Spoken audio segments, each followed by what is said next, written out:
The K-pop industry has helped bring forward the greatest performers, dancers, singers, and groups to this day. The industry is a $1 trillion powerhouse for South Korea and has boosted the nation's connection to the world. K-pop has played a huge role in Korea's tourism boost, the rising love for Korean dramas and movies being appreciated by international fans, as well as benefiting the overall economy. While K-pop has only been around since the early 1990s, less than 40 years old, and it has changed the music industry for the better. K-pop may have many great things, but there are also a lot of dark sides within the K-pop industry as a whole. Today, we've got some thoughts to share about the sexualization of underage idols in K-pop industry, backed by some decent research. This video contains references to suicide, depression, and other mental health disorders with references to trauma. Please continue with caution if this may trigger you in any way. No one is a fan of pushing kids, be it artists, singers, vloggers, or anything else, in front of the camera for mere views and cash, especially when they're under 18. The K-pop industry debuting idols under that age is a prime example of this concerning practice. On top of that, the immediate sexualization of minors is a clear violation and abuse. It's an absolute no-go in our perspective. The issue isn't about hating minor idols. It's perfectly fine if K-pop idols are around 16 and up, as long as their performances, attire, and themes are age appropriate. That's okay, especially if their target audience is also within that age range. No one wants to see any child debuting out there and doing these adult concepts. Not to mention, it's disturbing when they throw them into the limelight at such a young age, 16 or even younger, still in the midst of growing up, dealing with school, and all the pressures that come with it. What's even worse is when they've been in training since they were practically preteens. It's heartbreaking to witness these kids under 18 push it into intense training and work, robbing them of their childhood and teenage years, not allowing them to just be kids. The mental toll this takes is immense, and it is not acceptable to witness these young individuals either struggling to cope with the intense demands or succumbing to the immense pressure in the entertainment industry. Both outcomes are distressing and concerning. Teens 13 to 16 should be in a free and open environment, able to grow and learn more about themselves as a person. Putting them in the K-pop industry at such a young age and keeping them training for sometimes 5+ years stifles their growing minds, disrupts their mental health, and endangers them.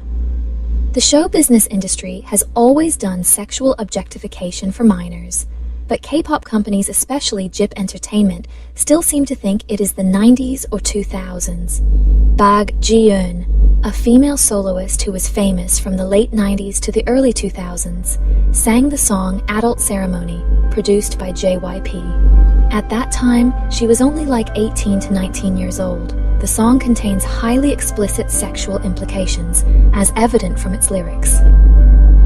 Years later, she said she had no idea what the song meant at the time. There were times when women's sexual expression symbolized the extension of women's rights, but it is limited to the extent that women themselves chose it. It kind of irks that JYP has had a history of debuting minors. Now, I am not really concerned with their debut, but more with the fact that JYP is trying to make a profit off of these minors' image. It's so blatantly obvious that JYP is trying to sell the young, fresh, innocent, but sexual look to perverted people who fantasize about this type of stuff. JYP debuts 14 years old Seomi, Hyuna, and Sohee with Pussycat Dolls' Don't Cha. Don't Cha? Wish your girlfriend was as hot as these 14-year-olds in revealing clothes? Is this what JYP is asking the viewers? Their debut original opens with a catcalling whistle, again, telling the audience it is okay to sexualize these kids. It features camera angles to capture down blouse and upskirt shots of these 14-year-old girls. He sent 14-year-old Hyuna out to shake her butt for screaming fans at the debut showcase.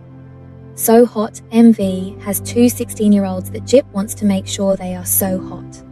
During this time, JYP becomes good friends with R. Kelly, even bringing the Wonder Girls to his home. and making the rounds introducing people to his new dish, a 16-year-old Min. Once the Wonder Girls turn 18, he shifts his focus to his new girl group, Miss A. It features Min, now 19, but also his new muse, a 15-year-old Suji with this overtly sexy good girl, bad girl MV. He's nothing if not consistent with upskirts and cleavage of minors. Miss A and Wonder Girls peter out, so he comes to his new girl group formed through the show 16. This show features wonderful performances like Who's Your Mama with 13 and 14-year-olds in shorts, so tight and short their safety shorts are exposed. Especially funny is the camera cutting from the kids shaking their butts to a close-up of his face, showing intense concentration and focus explicitly on their shaking butts. He does, after all, have extensive experience in evaluating and displaying the bodies of girls under 16 while they sing sexual lyrics. A few days ago, a new K-pop band Vicha released a pre-debut single video and track that got the audience pretty excited. However, Kaylee Lee, who is just 12 years old and the youngest band member, is making the headlines due to a controversy around her age. After the announcement, several netizens sparked a debate around the age of Kaylee Lee and how this could be putting too much pressure on a young teenager like her. These are not all the instances, by the way, there are way more. Also, let's not get started with the Ju A situation and her LG commercial. Then there is also the controversy with Yuna and her outfits. Now it's with the new girl group Vicha with a 12-year girl making a debut in JYP Entertainment. It's so disturbing, and I find it odd how this has been allowed for years.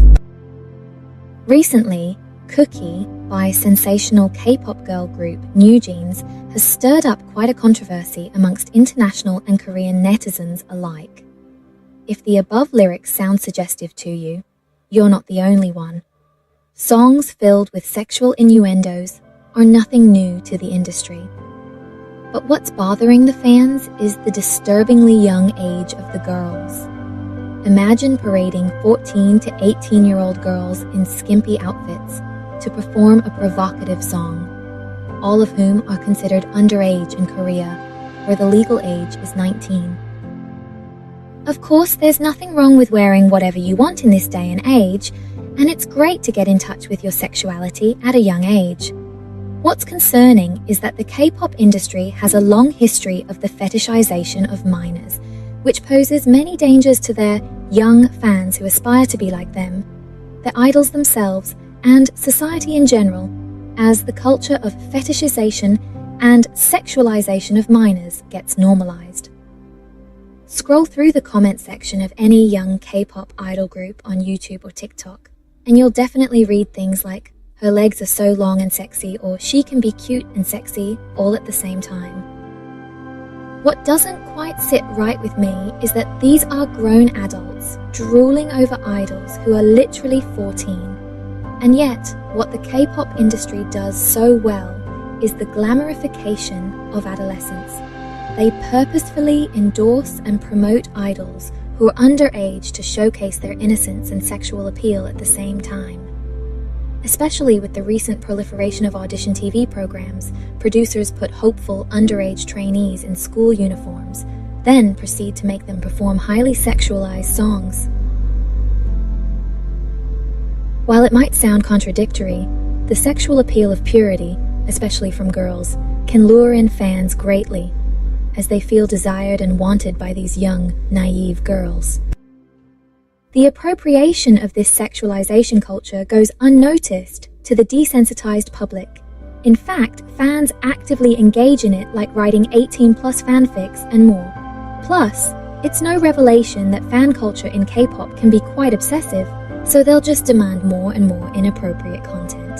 That's what encourages companies to keep pushing out idols that are getting younger and younger. Plus, it's difficult to separate art from the artist, especially in the K-pop industry.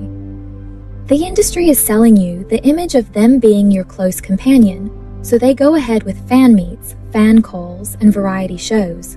So it becomes difficult to disjoint the craft and the celebrity altogether. encouraging adults to continue sexualizing these young boys and girls. You don't have to be a K-pop fan to know of the huge sex scandal involving Big Bang's Seungri that shook South Korea and the world. The culture of sex trafficking by elites becomes especially worrying, especially when K-pop idols often cross paths with wealthy and well-connected businessmen who can easily exploit these impressionable teens. Impressionable teens, who are mostly confused about sexuality at such a young age, will simply follow the footsteps of their idols and form the dangerous notion that you have to be overly sexual to be desired. It exposes youths to sexual grooming and exploitation, which is a grim reality in Korea and often swept under the rug. Meanwhile, adults who lust over children might become perpetuators of sexual abuse and are deprived of the ability to form healthy relationships with youths and people of their age. Underage idols are likely to be unaware of the dangers that they've been exposed to. With such a long history of the debut of young idols, they simply conform to the norm in hopes to gain skyrocketing fame and money. And they idolize their seniors too, who have gone through similar paths and behave the same way. And what they face could very possibly be traumatic. Obsessive fans invade their privacy and stalk them to no ends. And this could all be very confusing for a young teenager. However, the problematic pattern doesn't end with minors. It unfortunately extends to the forced sexualization of adult artists in K-pop as well. Many groups are given a mature concept, and within it, members are required to show skin and flex looks or muscles. This pertains to both male and female idols or groups. Many of the time, idols aren't even comfortable being over-sexualized, forced to bear with it when presented with it on reality shows, skits, and fan meets. It made us really think about this and had to draw some barriers, because at the end of the day, these are living people just doing their job. They aren't expecting to be bombarded with simp material, dirty letters, and smutty fanfic. Especially considering that some of these idols can be in relationships, come from a modest culture, and can even be on the asexuality spectrum. We have to respect them as human beings sometimes. Idols and groups shouldn't have to rely on looks, beauty, and muscles for a spectacular performance. We love them anyway, even their odd personalities. Their private parts should not be highlighted and spread all over the internet. We want them to be comfortable with showing their body before they do and when they do. Most importantly, they have to be mature enough as well, so from 21 and up, they can start showing body parts as long as they are comfortable with it. The same goes for female K-pop idols. One of the reasons it took us so long to get into K-pop was that we had a hard time liking girl groups. This is personal, but we found that they were always in little skirts and the cameraman just seemed to linger too long on inappropriate moments to the point where it just creeped me out. To this day, most girl groups are expected to be in skirts doing intricate choreo and singing. Where are the long pants, the boots? Actually practical outfits for dancing. We are not trying to control what they wear, more so to see the freedom in dancing and performing. Then there is the obvious sexualization that comes with being cis women in the K-pop industry. They can wear what they want. I have no problems, as long as they approve and are comfortable while performing. To us, it just seems like half the time, they can't move too much in those dresses and little skirts. Okay, that's enough for now. What do you guys think? Did anything here stand out to you? Let us know in the comments below. Stay tuned for more, as this will be separated into more parts, because we would like to talk about homophobia, racism, mental health, and other issues as well. Until then, goodbye and take care, and take